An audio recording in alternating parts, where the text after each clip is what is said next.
Guys, so I want to go through the checklist for the bench press. Now, again, this is something that you want to try, test it, change things around until you feel more comfortable in this position. Now, the bench press is one of them things that I think a lot of people think is just an arm movement, just a chest movement, but actually it's a full compound movement. You've got to use every single muscle in the body as well. So really think about, as we plug these together, the things that you need to focus on. So first things first, we'll go for the foot position. So obviously, if the feet are off the floor when you're doing a bench press, you've not got the stability in your core. So it depends where you have them in regards to where you feel most comfortable, but either nice and tight in this position or out wide and pushing into the floor. I personally prefer quite tight in, and then I squeeze the glutes and squeeze the back into position.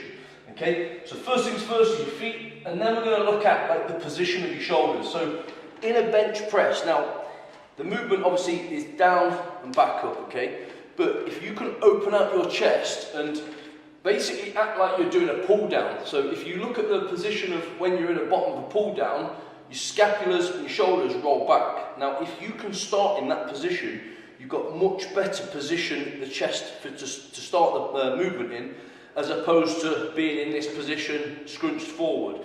So being in this position scrunched forward, you're going to use your shoulders more, and you're also not going to get as much mobility backwards. So start in this position before you unrack and go into the press. So we're looking a bit like this. So feet are in position, back in position, and then you're going to go unrack and then do the movement. So if you notice, my chest is not moving, it's just pushing through the arms. Okay, the next two things I'm going to mention, so hands, so with this, it depends obviously if you're doing close grip, wide grip, if it's specific. If it isn't, and then typically you want your hands quite close.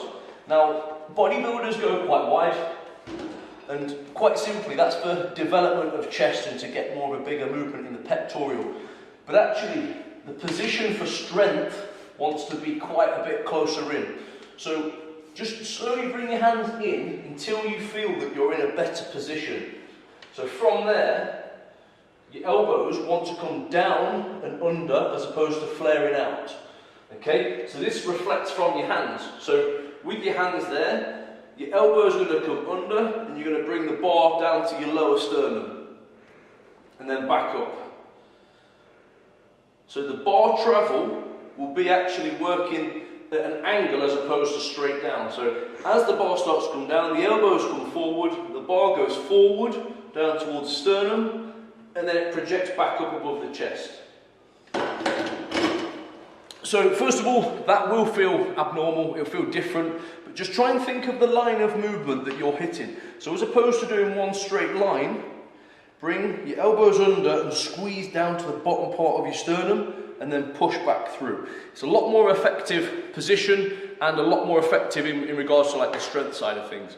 So guys, that's the checklist for the bench press. Like I say, have a play with them, have a look at different things that you want to change and see what makes you stronger.